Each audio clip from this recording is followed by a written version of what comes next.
بسم الله الرحمن الرحيم الحمد لله والصلاة والسلام على رسول الله وعلى آله وأصحابه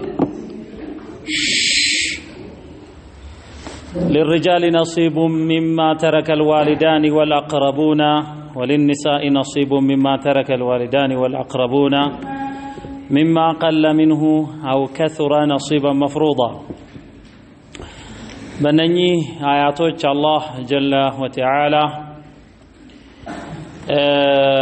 ስለ ውርስ ሐቅ ነው የሚናገረው። ውርስን በተመለከተ ማወቅ ያለብን ነገር አለ። አንደኛ ወሲያ ማለት ኑዛዜ ማለት ነው። አንድ ሰው ከሞተ በኋላ ለባለ ድርሻው የሚሰጥ። ሁለተኛ ቀዳኡ ደይን የዕዳን መክፈል።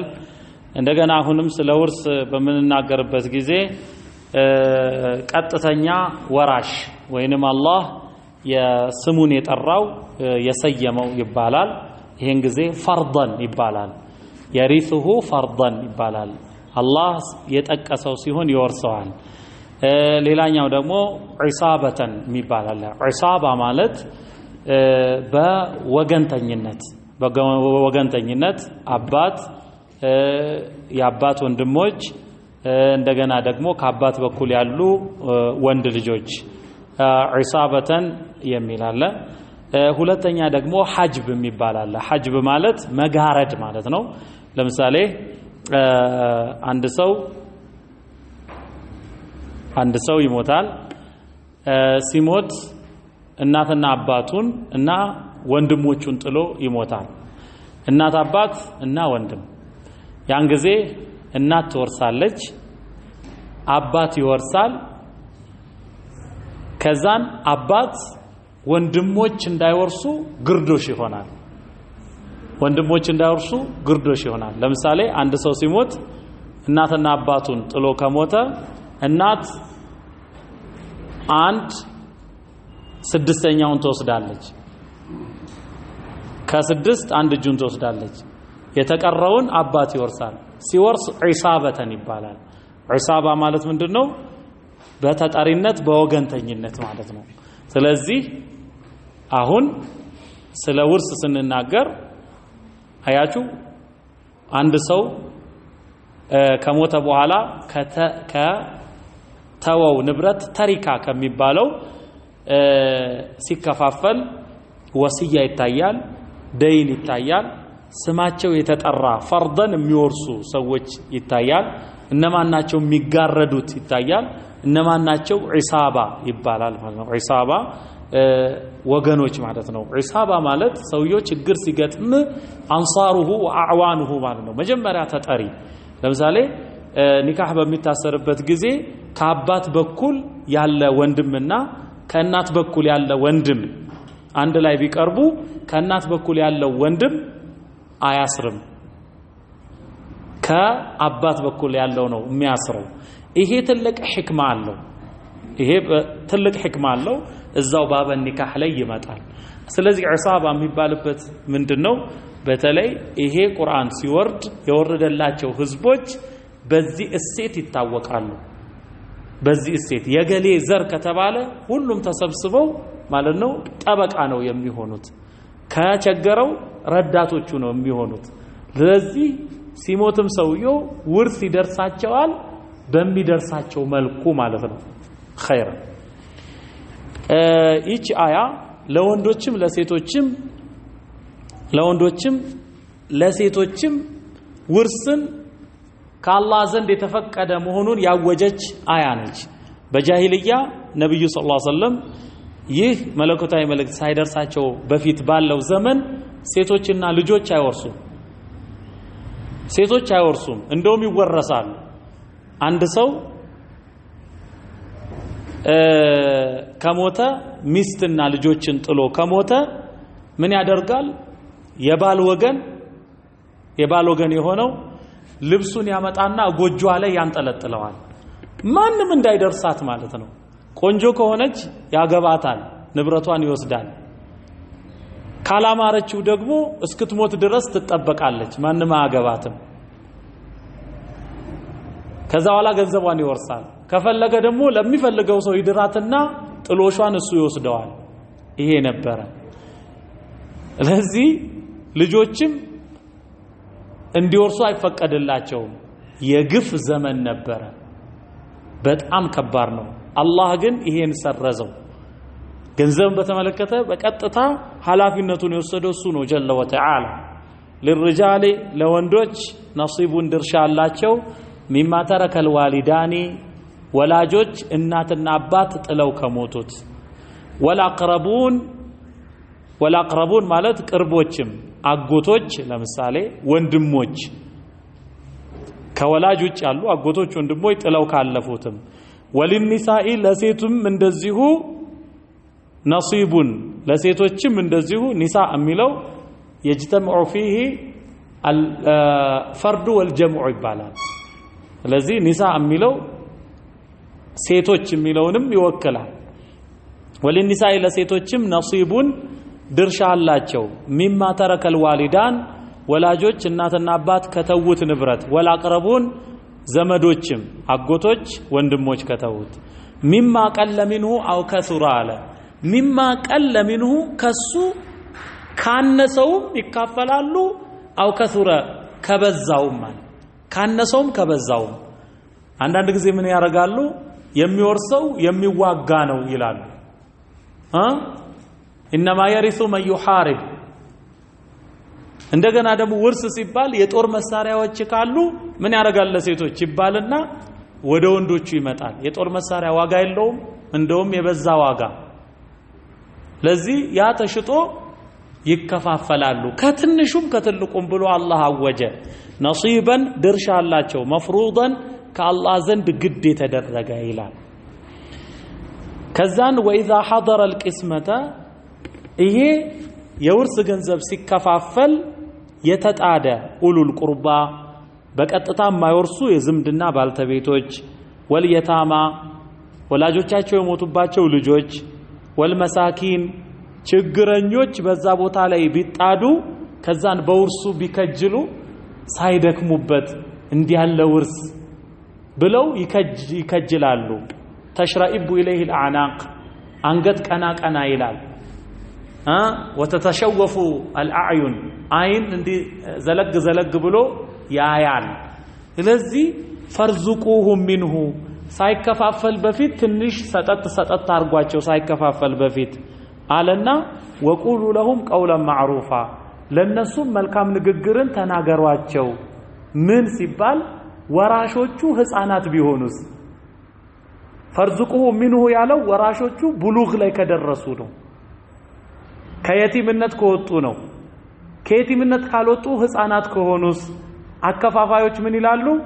ይሄ የህፃናት ሐቅ ነው። እነሱ የመፍቀድ ያለ መፍቀድ አሁን መብት የላቸውም።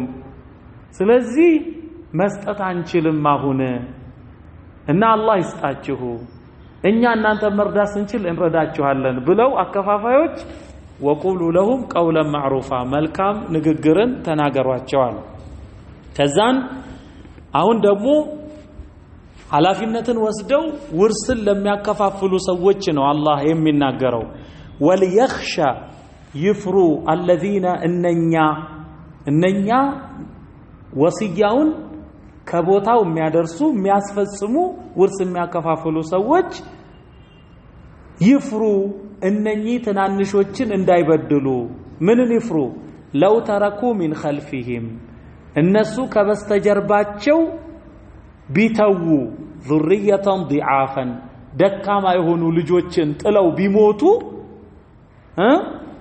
ኻፉ ዐለይሂም በእነርሱ ላይ የሚሰጉባቸውን ልጄ ሜዳ ላይ ይወድቃል፣ ልጆቼ ብትን ብለው ይቀራሉ ብለው እንደሚሰጉት ለነኚህ ልጆችም ፍትሃዊ ይሁኑ። ከማ ተዲኑ ቱዳን ይባላል። አንተ ኃላፊነትን ወስደህ ደካሞችን ከረዳህ ልጆችህ ነገ ተንከባካቢ ያገኛሉ። ፈልየተቁላህ አላህን ይፍሩ ወልየቁሉ ይበሉ ይናገሩ በውርስ ጉዳይ ቀውለን ሰዲደን ትክክለኛ ንግግርን ይናገሩ አላህ የፈረደውን። ከዛን إن الذين يأكلون إننا مبلو سوج أموال اليتامى يتمن يتيموچن نبرت ገንዘብ የሚበሉ ظلما በበደል አለ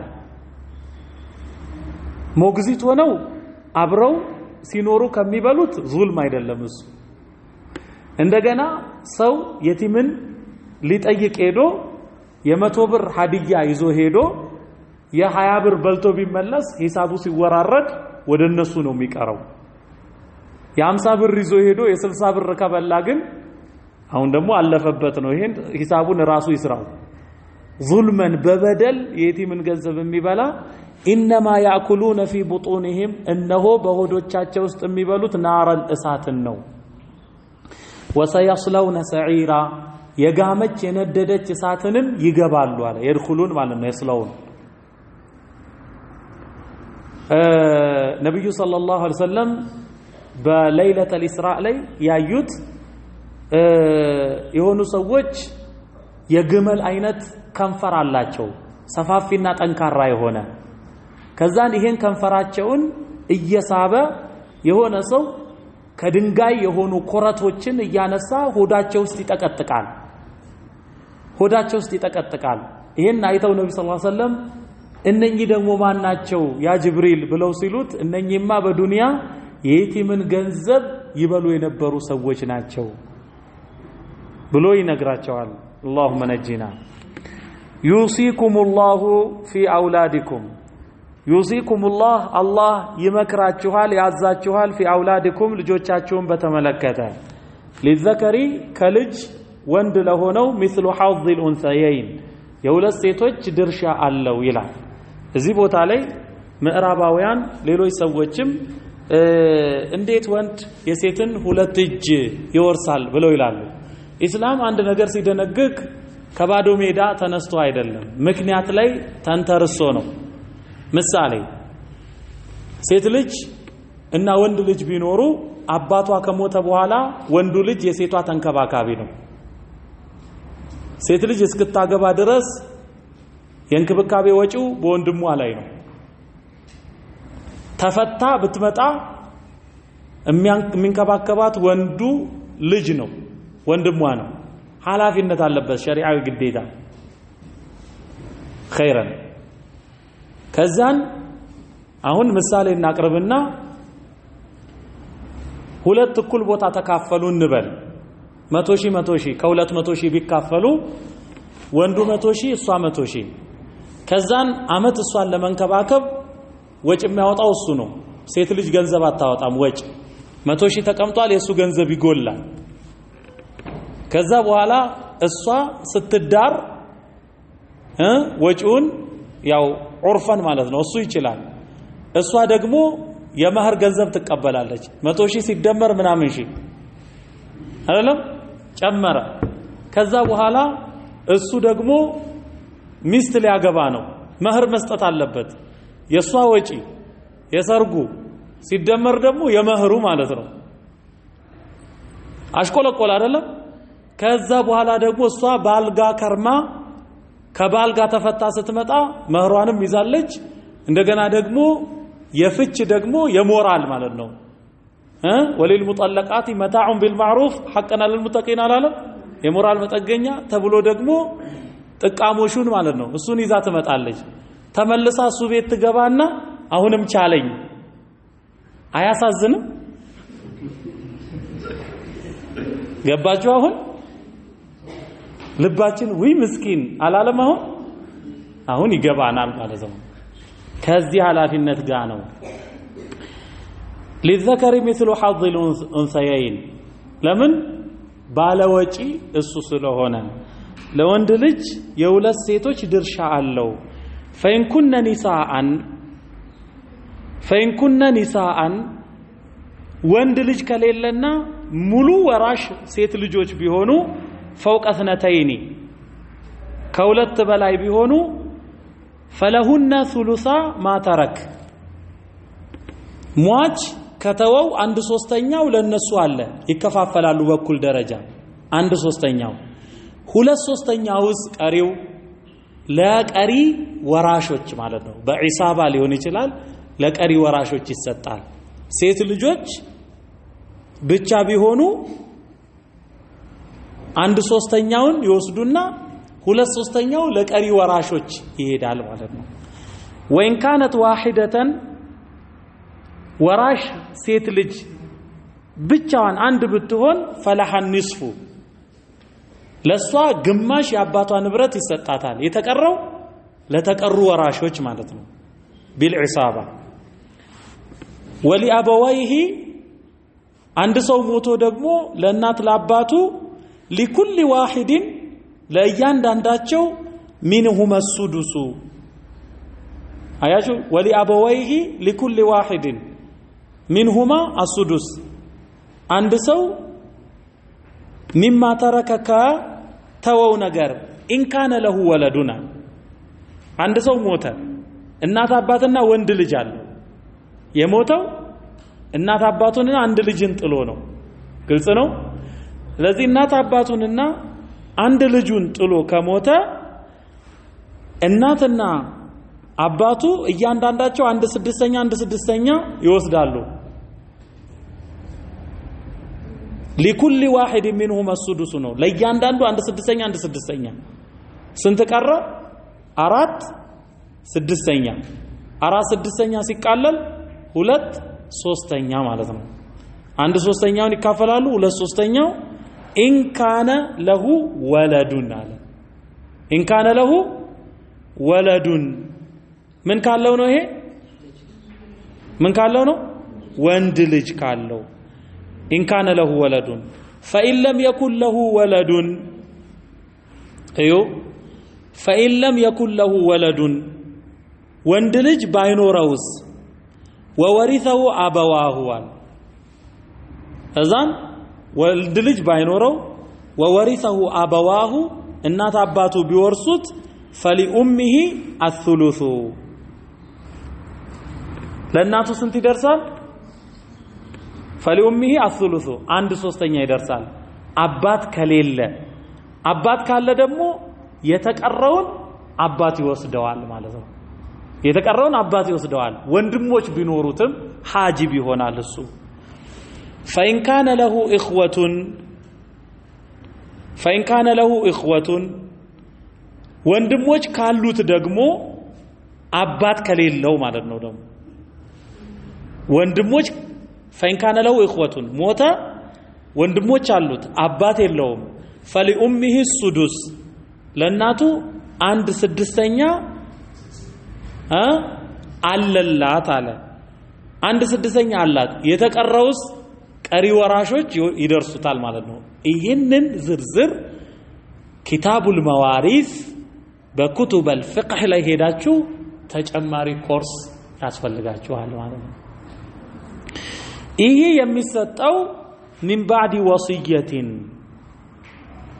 ሟች በህይወት ዘመኑ ሞት ሳይደርሰው ያስቀመጠው ኑዛዜ አለ ኑዛዜው ለማንም ሊሆን ይችላል መስጂድ ይሰራልኝም ሊሆን ይችላል ለገሌ ይሰጥልኝ ሊሆን ይችላል አያችሁ ወሲያ ይባላል ኑዛዜ ነው ከንብረቱ 1/3 መብለጥ የለበትም ኢስላም ከልክሏል من بعد وصية يوصى بها ከሚናዘዘው የኑዛዜ ድርሻ አውደይኒን ወይ ደግሞ እዳ እንዳለበት እንደሆነ ከተከፈለ በኋላ ነው መጀመሪያ ንብረቱ ሳይከፋፈል ወሲያና ደይን ይታያል ማለት ነው ከዛን በጃሂልያ ከፊል ሰዎች ለገሌ ብቻ ነው ማወርሰው ይላሉ አሁንም ድረስ በሸሪዓ ከሸሪዓ ውጭ ባለው ህግ ከሸሪዓ ውጭ ባለው ህግ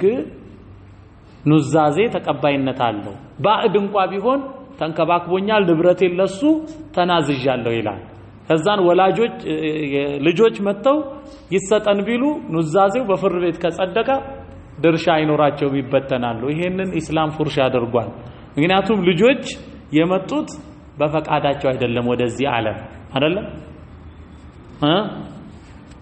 አህመድና ኸዲጃ ተፋቅደው ተጋቡ ልጆች ወለዱ የተወለዱ ልጆች ልወለድ አባቴ መሐመድ አህመድ እናቴ ኸዲጃ ተውን ብለው መርጠዋል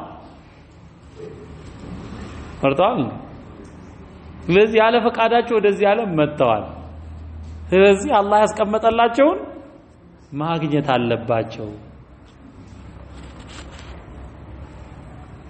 አባኡኩም አባቶቻችሁ ይሁኑ ወአብናኡኩም ልጆቻችሁ ላ ተድሩን አታውቁም ሰዎች ወይ አዩኩም አቅረቡ ለኩም ነፍዓን ፊ ዱንያ ወልአኺራ ማለት ነው። ማናቸው ለናንተ ጠቃሚ እንደሆነ አታውቁም። አላህ ፊት ስትቀርቡ አንዳንድ ጊዜ ማለት ነው ይጠቅማል ያልተባለ ያልታሰበ ጠቃሚ ሆኖ ይገኛል። ፈሪደተን ሚነላህ ከአላህ ዘንድ የተደነገገ ግዴታ ሲሆን ስጡ በእንዲህ መልክ። ኢነላህ ካነ ዓሊመን ሐኪማ አላህ አዋቂና ጥበበኛ ሆነ ይላል። ይሄ ማለት አላህ የፈረደው ነገር በጥበብ የተሞላ ነው። አላህ ነገርን በተገቢው ቦታ አስቀማጭ ነው። ወለኩም ለናንተ አለላችሁ ለባሎች ንስፉ ማተረካ አዝዋጁኩም ሚስቶቻችሁ ከተውት ንብረት ግማሹ ከዛን ግማሹ በሷ በኩል ያሉት ዒሳባ ይወርሳሉ ማለት በሷ በኩል ያሉት ሳይሆን በሷ በኩል ያሉት ዒሳበተን ይወርሳሉ። ወለኩም ንስፉ ማተረካ አዝዋጁኩም ሚስቶቻችሁ ከተውት ግማሹ አለላችሁ ባሎች ኢለም የኩን ለሁነ ወለዱን ልጅ ከሌላቸው ከናንተ ቢሆን ከሌላ ወልዳ ያገባች ከሆነች ከሌላም የወለደችው ልጅ ካላት ፍርዱ ሌላ ነው። ከሌላት ግማሹ አለላችሁ። ወለኩም ንስፉ ማ ተረከ አዝዋጁኩም ኢለም የኩን ለሁነ ወለዱን ፈኢን ካነ ለሁነ ወለዱን ከናንተም ይሁን ከሌላ የወለዱት ልጅ ካለ ግን ፈለኩም ሩቡዑ ያኔ 1/4ኛው አለላችሁ ለናንተ ባሎች ሚማ ተረክነ ሚስቶቻችሁ ጥንዶቻችሁ ከተውት ንብረት። ይህም ሚን ባዕድ ወሲየቲን ዩሲነ ቢሃ ሴቶቹ ከሚናዘዙት ኑዛዜ የኑዛዜ ድርሻ አውደይኒን ወይ እነሱ ላይ ያለው እዳ ከተከፈለ በኋላ ነው። ወለሁነ ሩቡዑ ሚማ ተረክቱም እናንተ ባሎች ብትሞቱ ደግሞ ወለሁነ ሩቡዑ 1/4ኛ ኒስፍ ነው አይደለ ለወንዱ ያለው። አሁን ደግሞ ወለሁነ ሩቡዑ ለነሱ ለሴቶች 1/4ኛ አላቸው። ሚማ ተረክቱም እናንተ ወንዶች ከተዋችሁት ንብረት። ይሄ ኢለም የኩን ለኩም ወለድ ልጅ ወንድ ልጅ አያችሁ ልጅ ከናንተም ይሁን ወለድ የሚለው ወንድንም ሴትንም ያጠቃልላል። በነገራችን ላይ ልጅ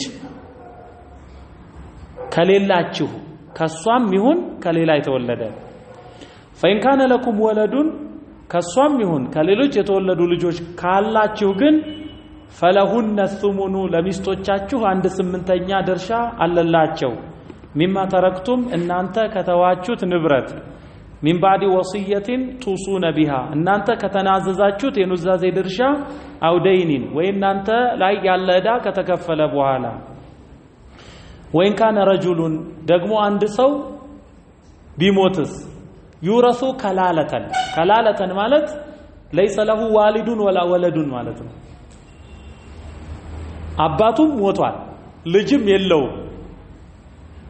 ይሄ አባትም ልጅም የሌለው ነው። ዩረሱ ከላለተን አባትም ልጅም ሳይኖረው የሚወረስ ከሆነ አው ኢምራአቱን ወይ ሴት ብትሆን ደግሞ የሞተችው አባትም ልጅም የሌላት ወለሁ አኹን አው ኡኽቱን ለሱ ወንድም ወይ እህት ቢኖረው አባትም ልጅም የለውም ፈሊኩል ዋሂድን ለእያንዳንዳቸው ለእህትም ለወንድም ሚንሁም ሱዱሱ 1/6ኛ ይደርሳቸዋል። የተቀረው ሌላው በዒሳባ ይወርሳል ማለት ነው። አባትም ልጅም የሌለው ሆኖ ስለዚህ ፈሊኩል ዋሂድ ሚንሁም ሱዱስ እዚህ ቦታ ላይ ዩረሱ ከላለተን የሚባል ቦታ ላይ ወንድም ሴትም እኩል ነው። አንድ ሰው ቢሞት የሟች ልጆች ከሆኑ ወንድ የሴትን 2 እጅ ነው የሚወስደው። የሟች ወንድሞች ከሆኑ ግን እህትም ወንድምም እኩል ነው። ግልጽ ነው። ወንድና ሴት ይበላለጣል የምንለው ምን ጊዜ ነው? ልጅ ሆነው ሲመጡ ነው። ግልጽ ነው። ወይ አባትና እናት ሆነው ሲመጡ ነው። ወይ ባልና ሚስት ሆነው ሲመጡ ነው። ግልጽ ነው። ግን የሟች ባልና ሚስት ሆነው ሲመጡ ይበላለጣሉ፣ ወንዱ ይበልጣል። አባትና እናት ሲመጡ አባት ይበልጣል። ልጅ ከሆኑ ወንድ ልጅ ይበልጣል። ይሄ ሁሉ ማለት ነው። ይሄ ሁሉ ማለት ነው። እዩ ኃላፊነት የተቀመጠባቸው ሰዎች ሲሆኑ ነው ማለት ነው። ግልጽ ነው። አዎ አሁን ግን የሟች አለ ልጅ ሲሆን ሌላ ነው። የሟች ነው። አሁን የሟች ወንድምና እህት ከሆነ ማለት ነው የሟች ነው። ወንድምና እህት ከሆነ አሁን ውርሱ በቀጥታ አይደለም በአግድሞሽ ነው የሚሄደው ማለት ነው። ያኔ ሁሉንም እኩል ነው የሚያደርገው። ወሊኩል ዋሂድ منهم السدس فإن كانوا أكثر من ذلك ከዚህ ቢበልጡስ ወንድም እህት ሳይሆን ብዙ ቢሆኑ فهم شركاء في الثلث ያን ጊዜ فهم شركاء في الثلث የንብረቱ 1/3 ይካፈላሉ። 8 ቢሆኑ የተቀረው ለሌሎች ወራሾች ይቀራል ማለት ነው። ይሄ من بعد وصية يوصى بها من بعد وصية يوصى بها ሟች ከሚናዘዘው የኑዛዜ ድርሻ አውደይንን ወይ ደግሞ ከእዳ በኋላ ነው አለና غير مضار አለ።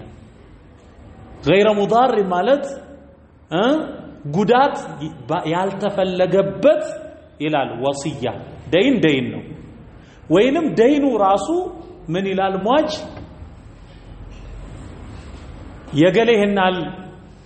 የገሌ ይሄናል ብር አለብኝ ይላል። የለበትም እኮ የገሌ ይሄናል ብር አለብኝ ይላል። የግድ ይከፈለዋል ያ ሰው በእጃዙር መጥቀም ማለት ነው። ወይንም ወራሾችን ለመጉዳት ወሲያ ያስቀምጣል። አንድ ሰው 70 ዓመት ኸይር ሰርቶ ወሲያው ላይ ወይንም በደይኑ የሌለበትን ደይን ተናግሮ ወራሾችን የሚጎዳ ከሆነ ጀሃነም ያስገባዋል። ሚነል ከቢራ ከትላልቅ ወንጀሎች ነው የተቆጠረው። ይሄ غير مضار ይላል።